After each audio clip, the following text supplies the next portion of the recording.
Well, welcome to the Healthy Christian Leader Show today, and I am thrilled to be here as a guest host. My name is Kristen Habermel, and I have the privilege of meeting today with Julia Benwell. Julia, welcome to the Healthy Christian Leader. Thank you for joining us. Thank you for having me. It is a pleasure. So you have a new role as the director of the East Coast Bible College.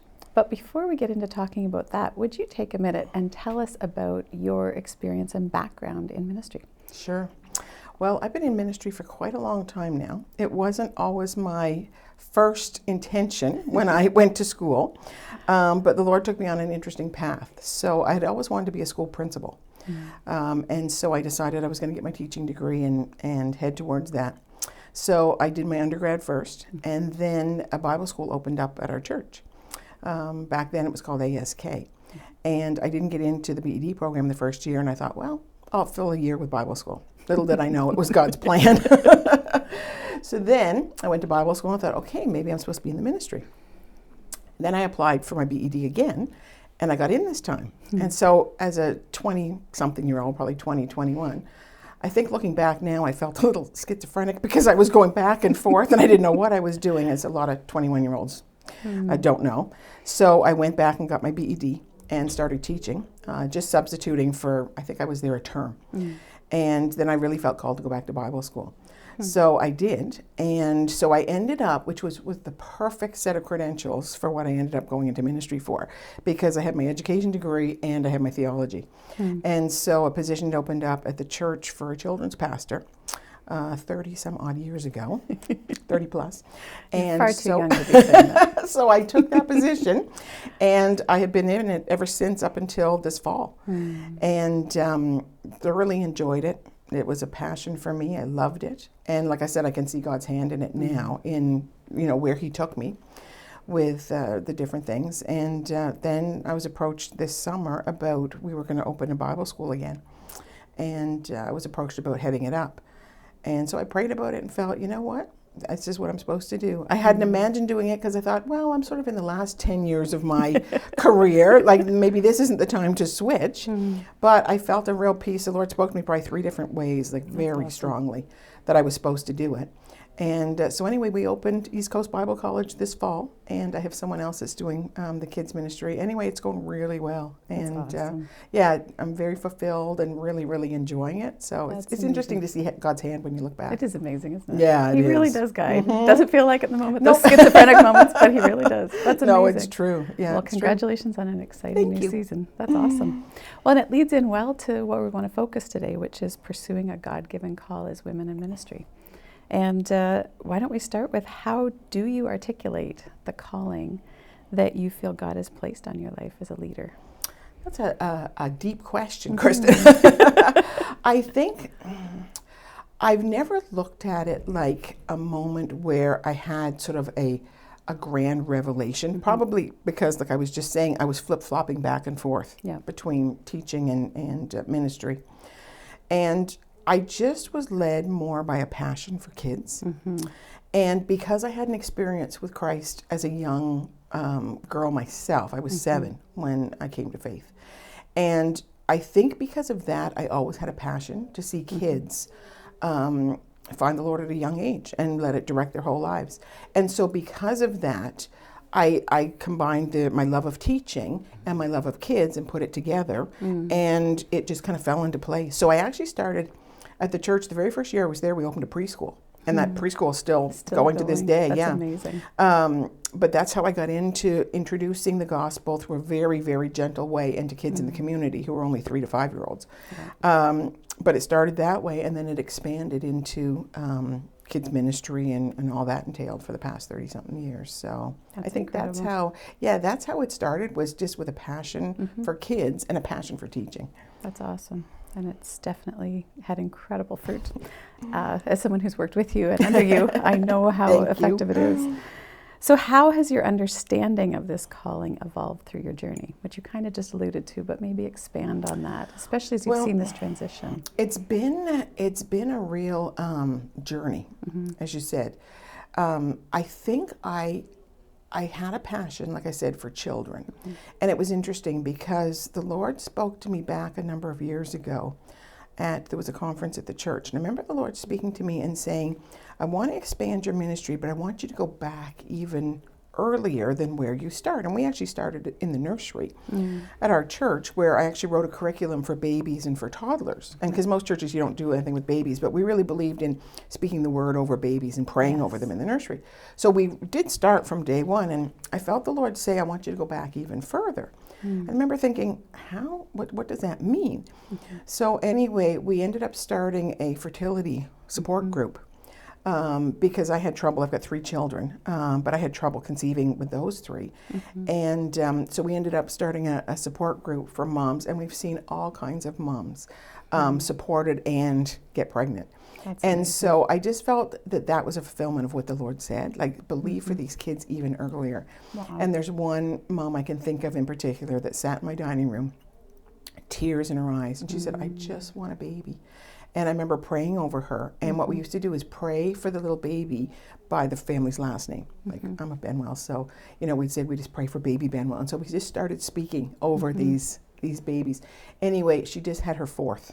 Isn't that amazing? And just to see what God's done. And so just to see little things like that evolve over time. So I did go back and start right from the very beginning. You can't get earlier than that. Nope. That's awesome. So, and just believing for kids then. And then now I see almost a fulfillment of that, where I'm sort of going to the other end, where I guess I skipped youth ministry in the middle, but where we went to grade 6. But now I still feel that I'm able to speak into the lives of the young people that we have at the Bible school. Absolutely. And what's kind of interesting is that early desire I had to be a principal, that's kind of come full circle, being the head of the college. So it's just kind of neat to see what God's done. Yeah. It's just exciting. That's amazing. Yeah. Well, and knowing how beautifully the ministry works with the children that you've led for so many years, I also know that those kids, when they graduate grade 6, are very excited to come back as junior leaders. And you have always been very good to incorporate them. And I know some of our children have benefited from that.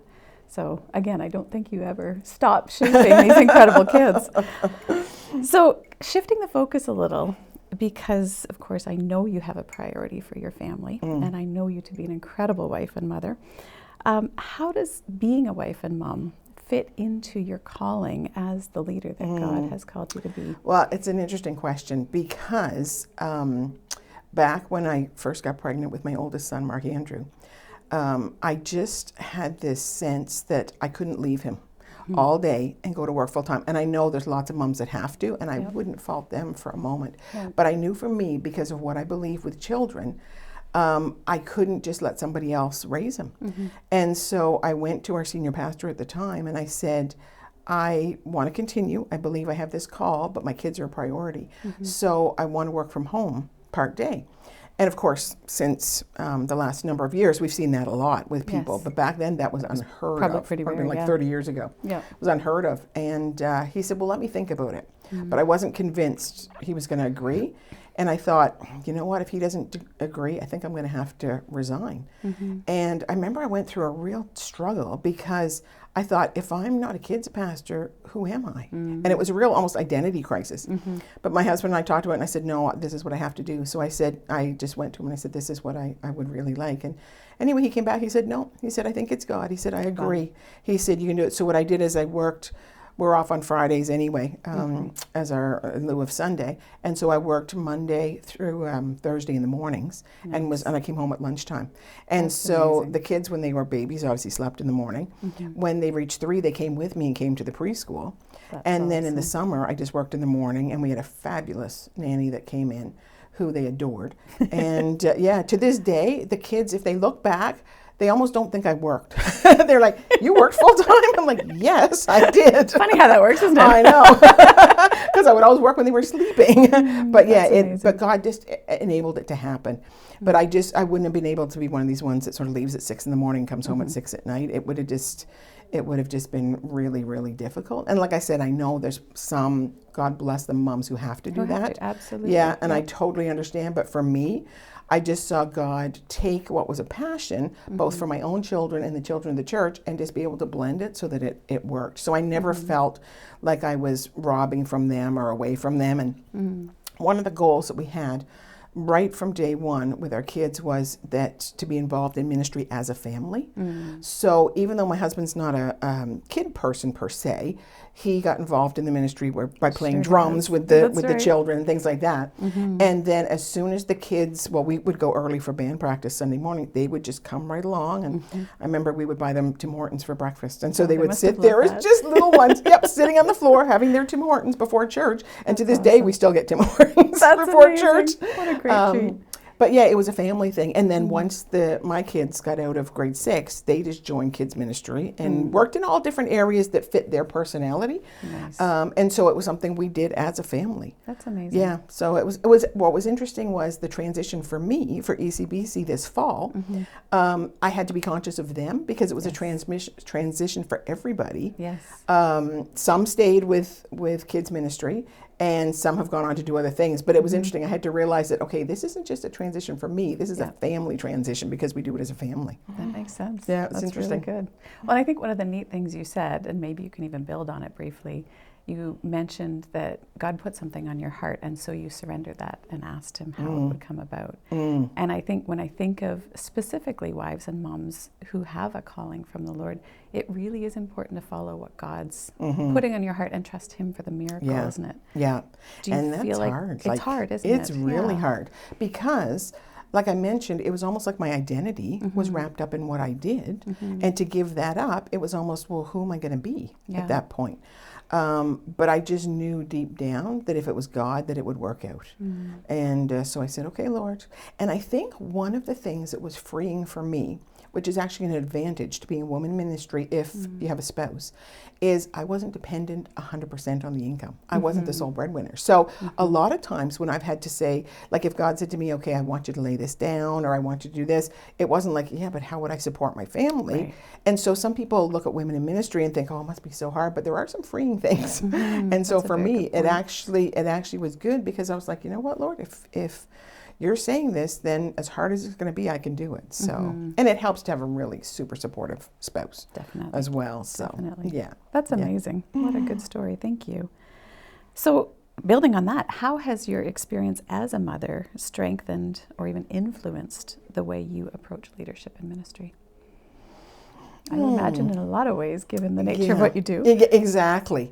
And a lot of things I either from my own research put into practice at home or things that I experienced at home put into practice in the ministry. So I can think of one example of leading kids to Christ.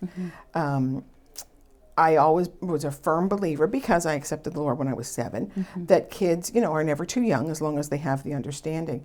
But it was interesting because even with my own children, the experiences that they had helped me in ministry. And I remember a couple of times, what I always try and do with children is I never want to talk them into anything.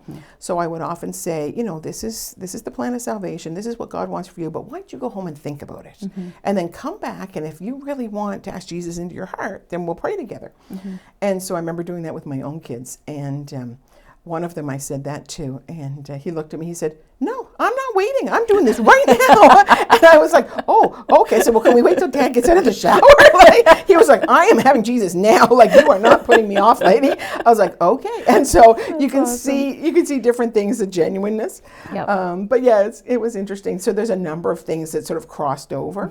And as a mom, you can have some absolutes in ministry that you realize, oh, okay, I still have an absolute, but there's a little wiggle room here, because every child's different, every personality is different. And as you know from raising your kids, they're just all so different. And so, you have to speak to them, and God has to speak to them in all different ways. Definitely. So yeah, it's interesting. That's awesome. That is really great. So this is an interesting thought. When you think of women in your life who have helped to shape you into the leader that you are today, and just to affirm you are a phenomenal leader. Oh, thank you. Who do you celebrate and why? Who comes That's to a good mind? question. I think the first person would be my mom, because my mom was a very strong Christian. She was sick a lot with me growing up. She was 40 something when I was born. and she had a lot of health issues. And so my two older sisters actually raised me for a lot of the time because she was unwell. Wow. But she was a real prayer warrior.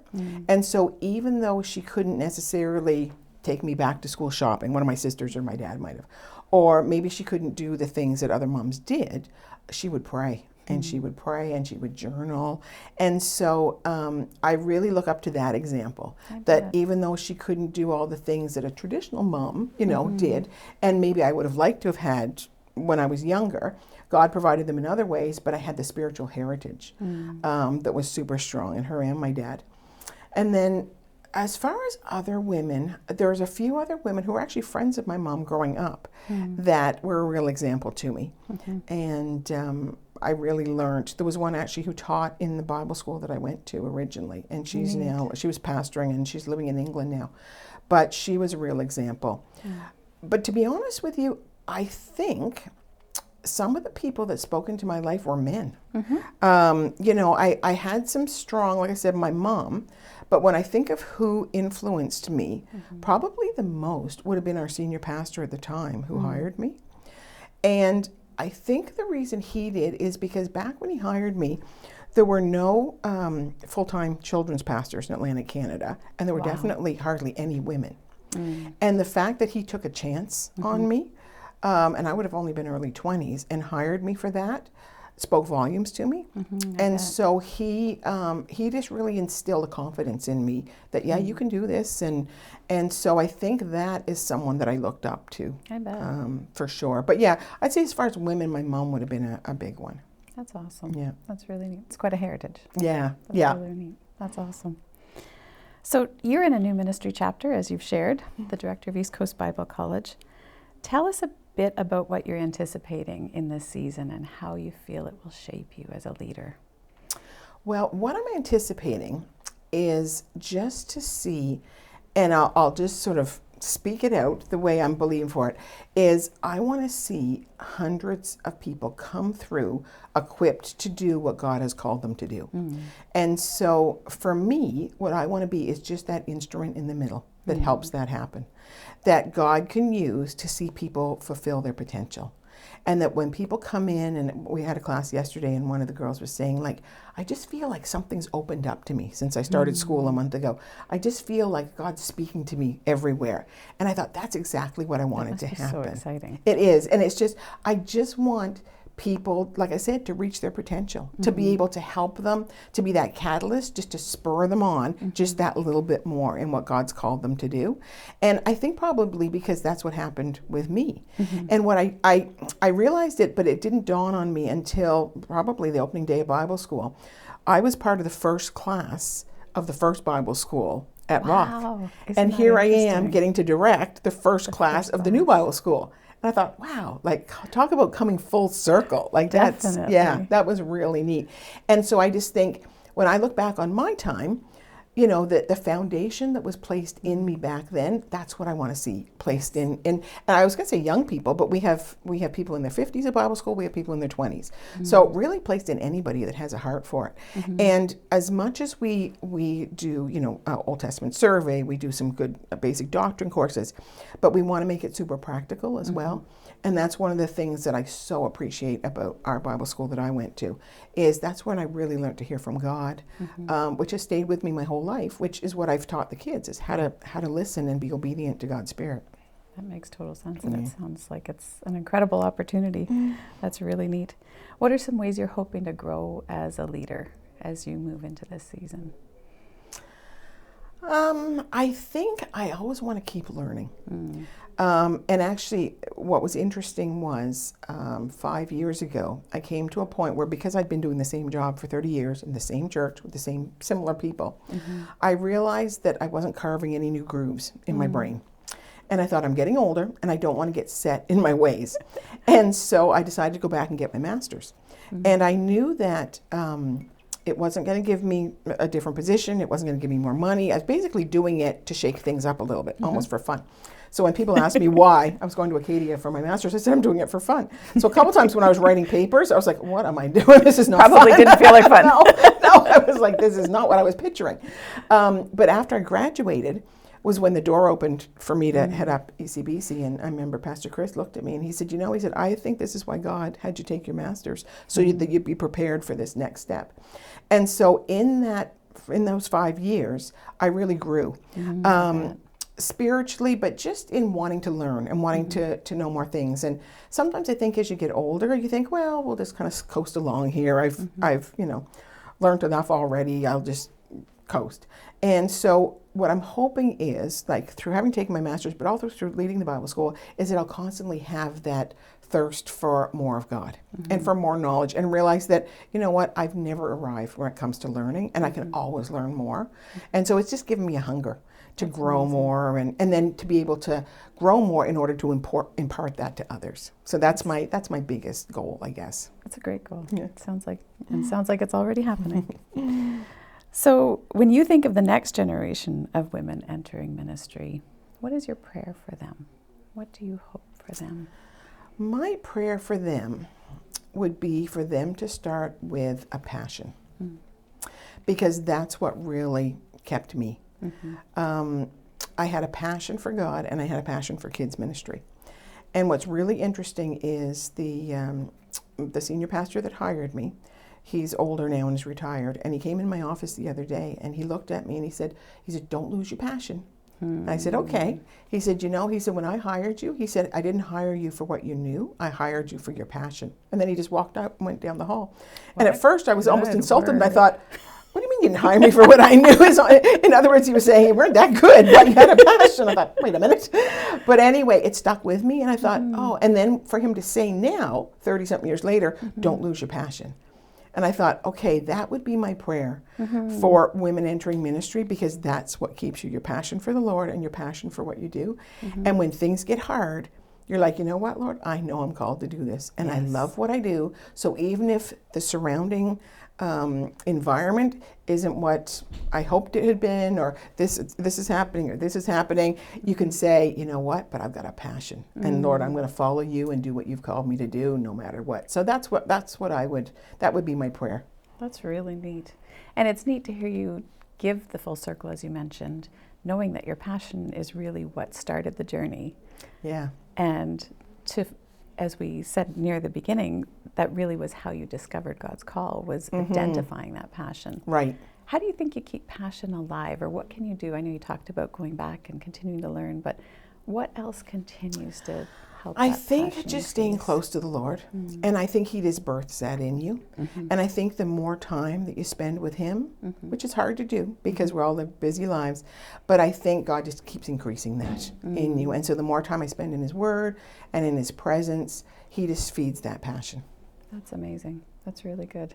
It's amazing to hear, believe it or not, as you've said, decades of that passion and God's faithfulness, and seeing Him lead you in ministry and call, and such an exciting new season. It's an incredible opportunity. Yeah, it is exciting. I'm really, really blessed and super thankful for it, that's for sure. That's really good. So what do you anticipate as you see people come through the Bible College? I assume that really all doors are open as people come through, but what do you hope to see in some of the people coming through? Well, I think it's twofold. Some people are just going to do lay ministry and just maybe work in the marketplace, but be an active member of a church. It's interesting because at the Bible school, there's a large percentage that don't go to our church. They're from all different churches. So what I'm hoping is to see people equipped to go back into their local church, just to be a support to their pastors and to find their passion and their place in ministry, even though it might not be a full-time calling. And then for those who do feel a full-time calling, what I'm hoping is that we've given them a taste enough of it that they can pursue it further. And if they want to go on, get a Bachelor of Theology, if they want to do further education, or if they just want to go out and find their place in ministry, then I would encourage them with that. But it's that twofold, that I want to see them plugged into their local church and serving and just having that passion, or doing it with full-time ministry. That's great. And I think that's so important. And as we're wrapping up here, a God-given call doesn't necessarily come with a paycheck, does it? No, exactly. Do you want to talk about that for just a moment as we're wrapping up? A lot of up? people think that it does, but speaking from the ministry side of it, especially when I did kids ministry, I had probably 40, 45 volunteers. Yeah. And there's no way I could reach 100 kids by myself. Yeah. And so you need countless number of people to speak into the lives of those kids. And so if everyone thought they had to be in full-time ministry to do it, A, a church couldn't afford it, and B, it just wouldn't happen. Yeah. And so I think people underestimate how much they're needed in the local church. I agree. And that, yes, people in ministry might have the vision for it. They might have the time to organize it, to seek God, to launch it, but it's the people of the church who are the church that actually do the work of the ministry. And so, I just really believe that if people can grasp hold of that, then our local churches can be transformed. I agree. That it's what's the old saying, 20% of the people do 80% of the work or whatever. If we had 100% of the people doing 100% of the work, can you imagine? I can't even imagine. It'd be amazing. It would be amazing, that's right. Well, and I think it's important too for anybody listening, but even for ourselves, sometimes I don't think we know the passions that God has placed within us. Right. Do you think Right. sometimes those lie dormant until we tap into something and Yeah, experience definitely. something? Yeah, I do. I think we have an inkling, but it's until we have the courage to step out and start to explore that a little bit. And it takes courage. And especially as you get older, it takes courage. It does. You know what 20-year-olds are like? They're like, oh, let's try this, let's try that. But as you get set in your ways, like I was saying, the grooves that are carved in your brain, we want to carve some new ones, and we want to try some different things. And then all of a sudden those passions get awoken, and we're like, oh, wow, I didn't know that I was called to this, or I didn't know I loved doing this so much. So yeah, definitely. Oh, and I think it's what God was alluding to when he speaks to, not despising small beginnings. Right, I think God's really passionate about people starting with something small and letting him develop it. Yeah, that's right. Much safer than us And- trying and- to build something And on our own. sometimes we want to wait until we can see the whole picture. God's saying, no, you take a little step, Rarely, and I will right? and I will reveal it to you as I experienced. Definitely. Yeah, it's true. No, that is so true. Well, Julia, thank you so much for being with us today and for sharing of your journey and really of how you've experienced God and him leading your call. I'm so thankful to know you and to get to work with you, but I'm also so appreciative of what you are instilling in this generation and in the generations to come. Well, thank you so much for having me. Thank you. Thanks so much. Thanks for joining us on the Healthy Christian Leader Show. We hope that you will come back again soon. Well, thanks for joining this conversation. I trust that you were encouraged and challenged by the stories and experiences that were shared today. Would you join us next week? You can find new episodes weekly in video form on the Aaron Ministries YouTube page and in audio form wherever you get your podcasts. Aaron Ministries is an interdenominational network of friends in ministry with a mission to foster healthy Christian leadership. Check out our website, aaronministries.com, for more information and resources, and on how you can donate to our ministry and potentially start a healthy Christian leader gathering in your area. Until we meet again, may you experience the Lord's blessing, grace, and peace. I'll see you next week.